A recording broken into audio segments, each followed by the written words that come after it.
11 avril 91, Egbeami le 10 avril, et sort le 11 avril 2021. Elle aura pu black ton pépépé et Nénévé et Ronois et Job les Egbeami. Yolo mon corps de Tobami. Si ebe du Nyak bon habe tato, Nyameyo,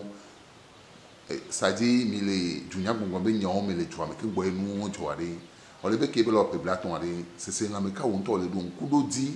Quelle la si au capopoya mais d'où n'est pas on qui n'est pas anti. Yo après non. Tu moi il y a que ma grande libre. Yem no togoa bébé et nous en job. Doa quand mais a ni envie de voler. Ni ma grande couvée mini sisi là on va être voler. Ni domicile va être voler. Que mi chagolin à l'école à les filles. Et au domino là il voler avec ni à y voler nous les fous. Et mi va y sukul koko que mi ya et mi va to etunya be enya mo le va les deux mois kaka que ya des mami qui doit va nyambe mi le mo et so mi va la so pom et be va tinya yo me kaka be va obe mi va tros ou sisi là le mi to nyambe tout et mi va bon si là que vous avez un réfugié et mis les fous caca boy les petits ou bon avec qui attendent les appelés les cas alors facilité de la Syrie 5 octobre 1990 de quoi on va quitter mais on va le dire il y a des mots et trop on va te dire les tout bois caca boy à 100 à on pas 100 ya que les le petit négbon ya ben que volia les PAP les cas facilité voici lesquels voir les camions et va jaillir voici les mecs gagner mais les mots des grands so gameye mi CV néné tout du point tite retiro donc les retiro moins mais bien il doit se sauver à et que il doit kaka il va son connaître be togo be ha et dunya bon ha où les nouveaux dehors pour Front pour la démocratie au Togo LPT. Quoi, fumi les émissaires, les Québécois, les Nyaya. Quoi, les Kényans Tamilao, la Kakanya, les tours de Miloa, ni ouais. Et grand-mère, y est Konya, pour le bon, sur Togo Tia. Et moi, il me voit, il y a un trop beau, et moi, tu vas joie, et me a. Et les bébés, il y a trop beau, il n'y a pas pour moi avec toi. Mais peut-être que que mi o chamira temna nya no vi ko le nya deni bandi le wa fu ko avec des détails nya aso ba boro wa tonti ko a ke hon mo do e ben que we fia yo me nya ba trop do si le mi o to ni nya e de cha le bébé là ma elle yibe ma ko li ko ja ba do aplo les ans tp do quand me o que on ya il y a des ma et nous que wa et il y a Togo Badanha et Poudangbe. Il y a un torasso, il y a un petit Badanhamou, sur le TP. Tout le monde est bien pour les trossos, il y a Badanha et tout Badanha Roa sur l'année. Et à mon toit Didi, la fille de Kaka, qui est rond à Badjoa. Boy, on va tomber, mais à Danha, on va être trop bas. On va trop souhaiter sur la Dani. À Danha, tout le monde doit être ligné quoi. Et ni terre de nos aïeux. Quoi, Togo va le Zambé et pour accueillir et moi et il est et moi méchant et il y a des mains va des humains de tout mais à mes côtés qui me type de dire on ici là il y a des mots mais on est trop bon mais il m'a bâti wa yo et on y a amnistie générale à ce soit pour les dénis bandits les wafs les biens de l'événement, Ronou et Eva, va B, il y a des mamalons, pas d'assis, et comment bébé, il y a d'assis logibé, à monsieur va trop. Et Boignon, il va trop top. Yam va ton comme, on va les deux du Yaméa. le petit Négon avec quelques blagues de ton lien. Le 23 avril. 23 avril. Et puis après les cas, le facile de la CIDK,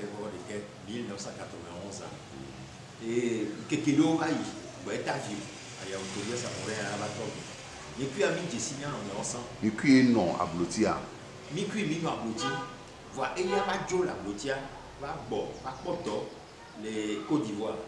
et Côte d'Ivoire abe le ɔdɔ bɔɛ New York keke ŋutɔ dzɔdzɔ kɔa wɔtsa togovi kewo le Côte d'Ivoire wɔtsɔ ɖo ha susu ɖo le fuma si be leke mi wɔtsɔ mi wɔ le wo de nene kɔa wo nyana ba ne enuko le dzɔ le Togo akeke ɖo edua me le fu kɔa edza aƒe akpoe le yɛ eke be se be mia sisi lo mi trop bon nenia mi trop le bo va do amea e chan e va trop bon ba na amea mi do mi ave hasoso ko yo na be code for dani e be va tu bobo tu monto ko va donc e ta o va e mi o bobo ale e be va o le fio mi va ni a ke ni ku mi dessiner no ho quoi e bo mi va trop comme ya no kwa ma ko be e hono ke jo so fida e miazan fida de bezan me e moacho e va koro ne susumi la wo mo la no e te penya nya wa non c'est fida va koro même là doit et sans moi mais et il y a des mois de homa de to be couvre-feu là nani e comme il be au dossier be amo bai e un bar non sa me più e se do doa e o debe bi pan kanime le nyakaka modi jiru we nyakaka modi voa no la to nyawa o to ebe wo no di so kaka kanime kwa ameko yasibe ameko yidomi to to wa o nyabe ende pepe e se de ba chan ne kwa couvre-feu que do la to di gagner Dieu va le toi dit gagner. Kwa kamo so dome, o so asime. Bo va le yo omea. Yo o va je anja que le ni sojo be popo be nya ya me ami. Yo kan me a. E bololo na ngobore, be sia gbe kwa bololo na na. Yo amo le di be ya de ma bajo. Et du coin ni nazi la timondi. Et non comme nya kan me a de vio o la tandi. Yo ne peut me raison le doit à mon bas les portes dans le haut et toi mais arriver c'est les beaucoup les quoi quoi à messia me chakla et on le veut so kaka pelepe so la des motos m'a dit retirer au dos comme moi be ya de ma bajo ouais tiens les bec ni be de pas bon do du con et ni mi lo quoi ni pour ça de là bas là non quoi là non d'accord mais ou me do va 5 octobre à toi ou à mon mars métier ou à mon nom le bobo quoi néné ben nous on les dit campus universitaire des vieux au Tinate là à sous et dogbe be wono et on la loso de va au campus a dit on la pour nyamanya kaka amero to cha o ko o janandi on a foku amero va couler et l'équipe moi mais y nyon mo va quitter ba be le titre non lia mais mars be awo be yomalo ye ova bo bololo gan bololo bokadi les filles ye be ba wule o ponon mo pata les lomebe doa mais non be ponon de que la be dia mais non bololo to do quoi ni ko de na ko waji la no wa po boy e ya couvre-feu ya be na ba jani et à mon job de 23 auto so donne auto so simé o trop bon va aller ya comme les ebe et quoi mais les bébés mon qui tout toba me fio de mia so yi ka ko ato fumuye amiro trop bon va aller ya comme yo va janwe les ngodo mia mais yo ko so if you are classou be fio sabe tepia les mois sur les gapoato la tout toba me fioto ben rejemeon ou les mois les yo aléatoire quoi o po so joro le ko pe ada o pana o le wa be so ja won e won o sizo dare Didi mana bleu. Et qu'on peut m'en aller, quand il y a des vieux au cancaro moito et au temps qu'on peut pas sortir quand il y a Amérique pas sortir quoi. Et sur les territoires bien sortir on peut pas sortir quoi. Et on va dans le dire non, et peu pour là quoi. Il faut tourner dada. Quoi des vieux qu'on pas sortir mana quoi. Et peu pour là, mais il va pas encore oui. Et nous comptons pour soit signé, pour se dormir maintenant. Les mois, les gars, ils vont avec tes PO, c'est pour ta on, il y a le pouvoir, c'est les Québécois. Il y a pour ça, on a so Capoato, il y a en haut, il y a trop une bonne mais il y avait de la fille, quoi. Donc, moi, tu as connu trop, pas mon bout de la fun bois, pas pour lever, soja de haut, par les boumés. Aussi, il y a classe, et à ça, et Gobia. Manakin, toi, Odiofajan, à Néliba Méon, les Togba, tout, mais tout, les mois de fou. Encore bien, il y a un peu de Baba Mbale. Les gars là, il y a un mélo, les Wako, si ce soir, au Poudou, sortez Togba, mais pour se soulever, il y a un peu de quoi. Il y avait la fille de voir, on y avait Togba, Yogolo, le fumon. Et au Djemia, nous sommes les non nous les réveille-toi, non nous les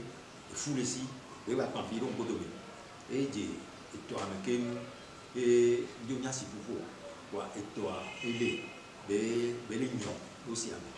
Améounia, si pour les Wamea, en beaucoup si aller. Puis Améounia, si pour eux, va comment on dit la trop en bout de va qu'on dit la trop en bout de mener, à y avoir trop tôt, et top, fumi so jɔ di le hɔn mɛ o sɔ a bɛ kunduru kan ka kunduru tɔ kudo kpo gangan o le na kudo a bɛ tu kudo tɔ o va le dɔgba to e o can ne o le di la to la va kɔ ne ne kpo la nɔ sa kpo alo ta nɔ la nɔ ƒo kakakaka o la trɔ yi e tɔgba mi nyɔnu funu ke le gbɔn ya bɛ nya ne ne bɛ xɔ kpo do ta kaka e can o kpo bɛ ba trɔ yi e tɔ mi. Il est quartier de Vadi d'Assé, et il y a tento les médois et Nyasi. Va le blonver. Les nez qui est dossier à mer. Il faut venir de fou en voie de conflit au bout de mes travailleurs et toi. Et les tapas, il est rené. Et il y a les, on va voir. Il faut bien, il m'a dit, il doit aller que ce jour, les d'acquois de Yodi, les pouillots, les poutanéos, les plantanéos, et la sienne à Tatidare, nous avons été en Latine et le dos de la pousse à Kakaka, et Veto, la fibre. Quand même, à me coquer, on peut y aller à pourquoi. Au pot, Kakaka, au petit et si. Quand même, à votre homme et moi, qu'un va que voit, ouais, à mon bagnon, au Yoba Morima, pour la maudire, on le voit. Kakaka boy et on va t'entendre pas mais il y a et fou on va t'entendre à mon de tous les cas si belé que de la pas vite le temps mené et on les diabeto des cas tout kakaka abeto bla vivoni pata yo va de tout les top mais grand mais et yo quelqu'un d'assez dit qu'on va nani les bodo so et nous que joantia yena nanana so les que moi il doit dire et nous, nous pouvons aller à ce que le GIF doit être le rapport avec le CNDH. Pour y CNDH, et va moi-même, grand-mère, mettre à encore d'ovi, là il y a encore d'ovi, et non si mener à ce soir. Il y a nous pouvons joanti, il y a des vidéos, et que les bébés sont à blanc, et il y a au diamant tous les tombes, mais Kemba qui voit amour et tout point bidji. Du point bidji doit être moi un job et tout. Un job sur caca gagné du point peu bidji de dit le reti William tout comme ya un job caca va go grand. Acbeton bon et quoi et va do attend et toi mais aller de bébé du point top de bien c'est le cas.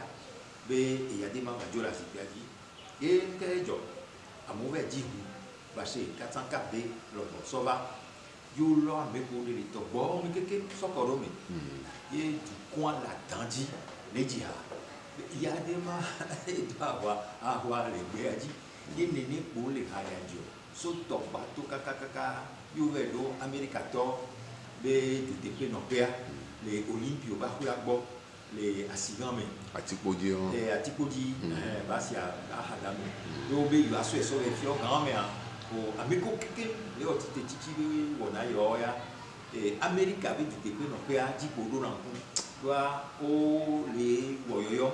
ni America be du ku ambe ba ho ne yo ni ya be ba dio la sipiadiro wa ko ku kakayo pour amove du funwa o nene ya be ba do be sojo o va da le besi bitu o si ebe avesi o nto chan o le me kan wa mi yo ina dan ha to se yo nene kwa e besi bitu o va da mo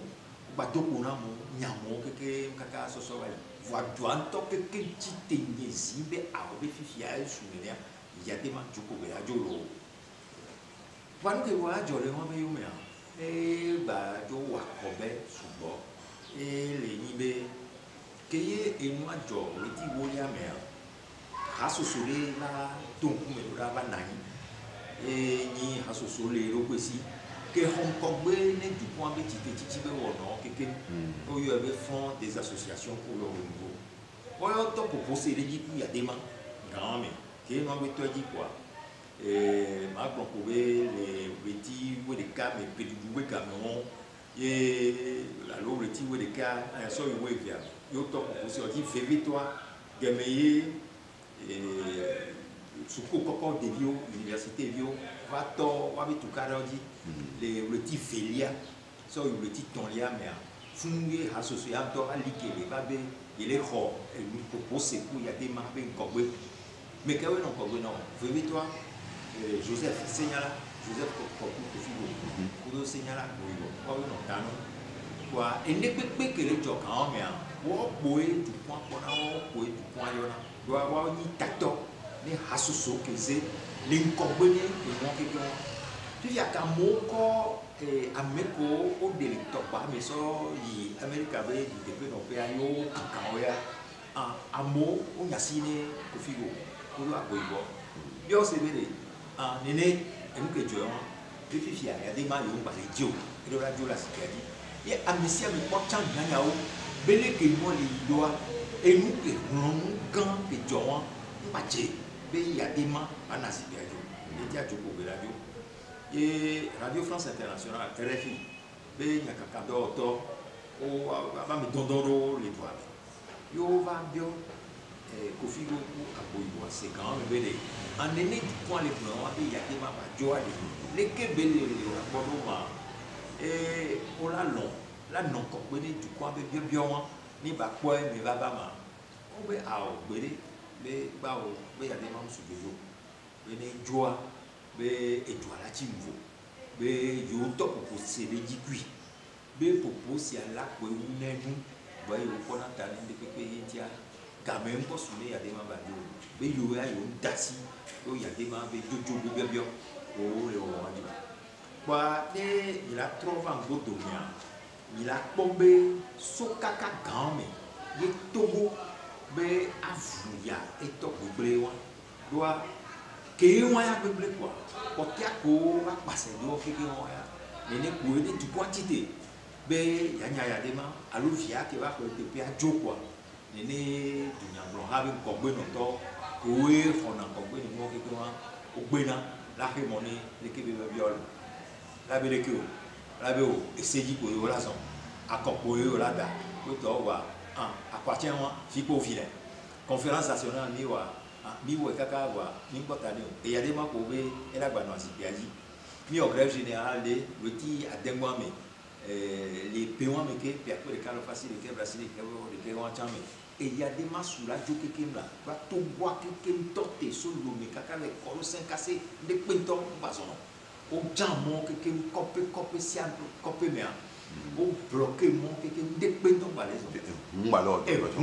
do me peut y afficher quoi me peut y afficher quoi si à nous torté il y a des manteaux pour kaka va bien que moi il balai ko anata ajoro donc voilà toi nyanovi ngogbe no to kowe gbebe bajo le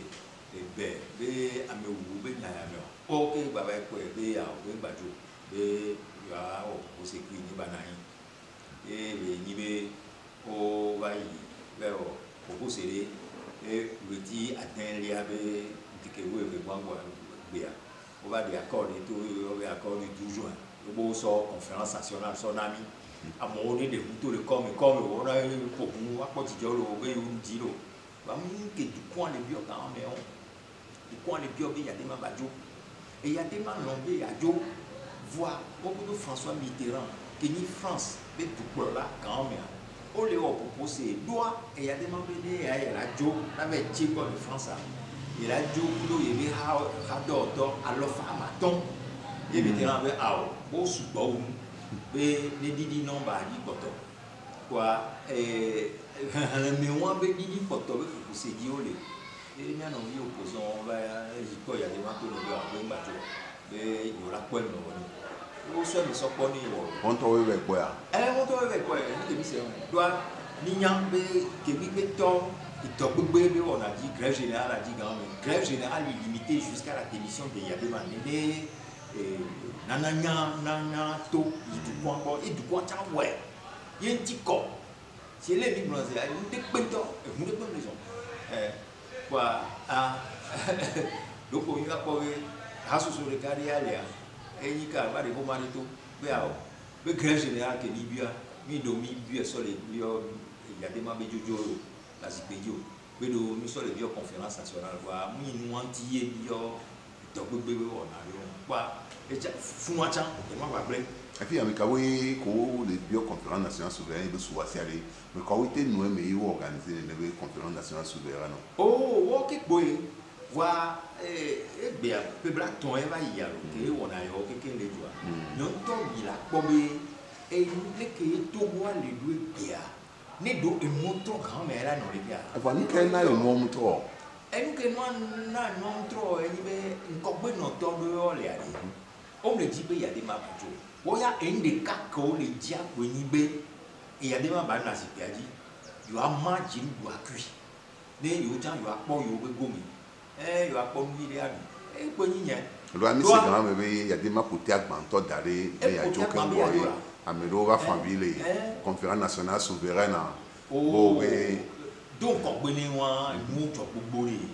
mu jo gbogbo re ya de mapoté agbanto ya jo gwa ni conférence be kwa et les ni nous avons n'y a que non mais non ça y est accord du 12 juin accord du 12 juin et ni grève générale limitée avec la grève générale à 6 juin et tu as dit et on considère les cas yo mais yo au blé dominé quoi à pomper son grand-mère et moi pas ça et nous qui joue le tine moi avril méto et on s'est fait moi il n'est né nous les gens quoi il a beaucoup be à Montréal o le si du kwadi o le si be jinon rodo ni won to wa po wa be gomi le proposer ne c'est lemble gbonnia wa maji du be menono kudo ya de ma doa ta fa ami ame fe ko mi o san le wa me ko no ko ya Joseph Kofi Gwa kudo maître ya ko mo egbe an gba me fa on po di yo wa egbe a eyinugbe ama me vi on ya on va trop des cas et il y a des membres du premier ministre il fait moi pas ni fort le premier amia pokobe e won ku dio yo le won wa e du kon ya be jena ye be fofo be biblia e ya kakako dia popo tani voix et nous que togo point le dia et la popo doit avoir elle était gong